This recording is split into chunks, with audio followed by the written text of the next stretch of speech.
मतलब ऑटिस्टिक बच्चे इतने चालू होते हैं ना, मुझे लगता है कि उनको सब कुछ आता है, बट वो हम पेरेंट्स को पागल बनाते हैं।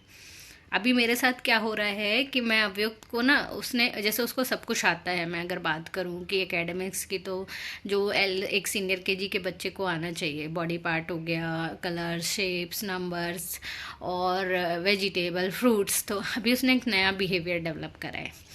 तो उसको यस और नो सिखा रही थी ऋतु मैम, अगर आपने वीडियो देखा होगा तो उसने यस और नो बहुत अच्छे से सीख लिया है। तो अभी यस का तो वो यूज़ बहुत कम होता है, लेकिन नो का यूज़ इतना ज़्यादा होने लग गया है ना कि पूछो ही मत। मतलब अगर मैं उसको बोल रही हूँ कि अवयुक्त फ्रूट्स लिखना है, तो अगर मैं उसको बोल रही हूँ कि आपको एप्पल लिखना है, तो वो बोलेगा एप्पल नहीं लिखना है, फिर वो उसकी जगह बनाना लिखेगा। अगर उसके बाद मैंने उसके बाद कोई और फ्रूट बोल दिया, तो फिर वो भी नहीं लिखेगा, फिर वो उसकी जगह कोई चौथा फ्रूट लिखेगा, लेकिन जो मैं बोल रही हूँ वो नहीं लिखेगा। सेम चीज़ हो रही है वेजिटेबल्स के साथ। मतलब इनफैक्ट हर चीज़, अगर मैं उसको बोलूँगी पिज़्ज़ा ड्रॉ करना है, तो वो बोलेगा पिज़्ज़ा ड्रॉ नहीं करना है, ट्री ड्रॉ करना है। अगर मैं बोलूँगी ट्री ड्रॉ करना है, तो बोलेगा मुझे ट्री नहीं ड्रॉ करना, मुझे कुछ और ड्रॉ करना है।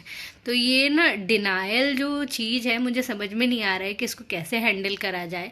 और बहुत ही फ़नी लगता है कई बार, मतलब हाँ, जैसे वो हर चीज़ को मना करता है। जैसे मैं बोलूँगी दाल चावल खाना है, तो बोलेगा दाल चावल नहीं खाना है। फिर लेकिन अगर इसको मैंने बोल दिया कि आपको पिज़्ज़ा खाना है, तो वहाँ पे यस निकल आएगा, फिर वहाँ पे कोई कन्फ्यूज़न नहीं रहेगा यस और नो को लेके। तो ये सारी चीज़ें हैं।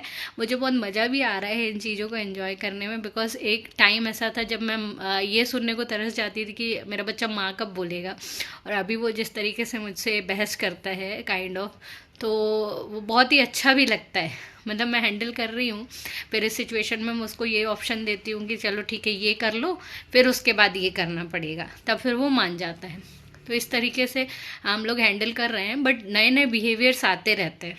तो ये समहाउ मुझे लगता है कि वो अपना ब्रेन यूज़ कर रहा है, और वो चालाकियाँ दिखा रहा है। जैसे कि अभी बहाने बनाना भी सीख गया है वो।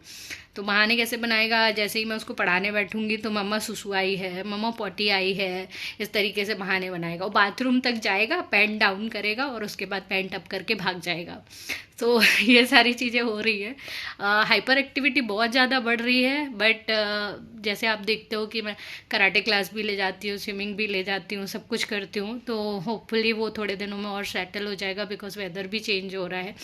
तो आपका बच्चा अभी ऐसी कोई चालाकियाँ करता है तो डू शेयर, बिकॉज ये ऐसा है कि हम अपने बच्चे का बचपन जी रहे हैं at least, even they are autistic, but we are happy about it.